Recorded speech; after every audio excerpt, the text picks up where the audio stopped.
Nakatulog si Jasmine sa pagod at habang tinitingnan siya ni Tyrone ay bumalik ang masaya nilang alaala nang siya pa ay si Arthur Pilaes. Pagkagising ni Jasmine ay gustong umalis ni Tyrone dahil kailangan niyang lumabas para itama ang mali. Pero tutol itong si Jasmine dahil pareho silang wanted. Sinundan ni Jasmine si Tyrone para pigilan pero ayon kay Tyrone hindi pwede na habang buhay na lamang tatakbo at magtatago itong si Jasmine na kasalanan lahat ni Tyrone. Na kailangan niyang tumistigo para wakasan ang kasamaan ng mga Benavides at gagawin ni Tyrone para sa kinabukasan ng kanilang anak.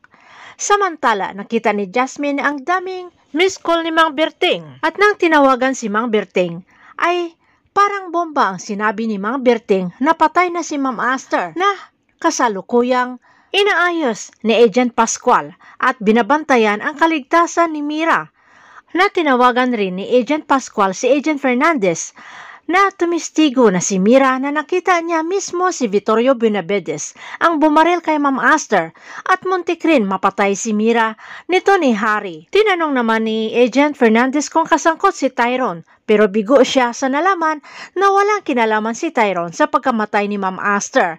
Napahampas na lamang si Agent Fernandez sa manibela ng sasakyan. Pagkatapos may ibaba ang telepono ay pinapanood na lamang ni Agent Pascual itong si Mira na iyak ng iyak habang tinitingnan ang lola niya na nasa kabaong na. Habang si Jasmine at Tyrone ay pinagbawalan ni Mang Berting na pumasok sa loob nang sinabihan lalo na pareho na si Tyrone at Jasmine na pugante o kriminal at pinaghahanap ng kapulisan.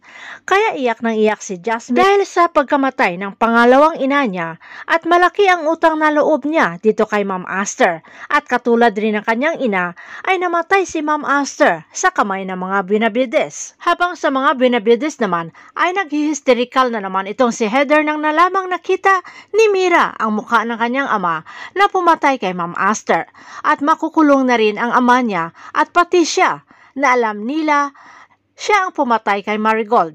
Naririndi si Iris sa paghisterikal ng kapatid kaya isang malakas na sampal ang pinakawala ni Iris na dumapo sa mukha ni Heather para tumigil at kung hindi ay siya na mismo daw ang magpapakulong sa kapatid. Sa paghisterikal ni Heather ay inutusan ni Vito ang katulong na painumin si Heather ng gamot para sa stress.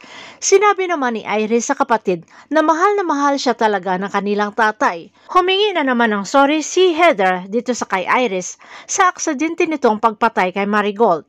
Tinanong ni Iris na kahit aksidente ay talagang may galit si Heather sa kay Marigold.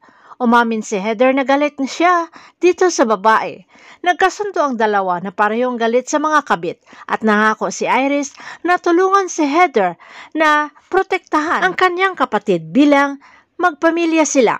Sa unang pagkakataon ay nagkasundo ang dalawa kaya niyakap nila ang isa't isa. Habang si Lily ay busy na dahil papaalis na at nakalimutan tanggalin ang USB sa laptop. Kaya napanood ni Camila ang katotohanan ng sinabi ni Lance na hindi nila tunay na anak itong si Camila kundi anak ni Jasmine Flores. At nang iniwan sandali ni Lily si Camila para kunin ang naiwang passport ay umalis si Camila at pupunta ito sa bahay ng ninang niya Iris para ipakita ang laman ng laptop. Malalaman na kaya ni Iris ang totoo na itong si Camila, ang anak ni Tyrone at saka ni Jasmine Flores. Ano kaya ang gagawin niya dito sa kay Camila? Abangan na lang natin ang susunod na episode dito sa Lavender Fields.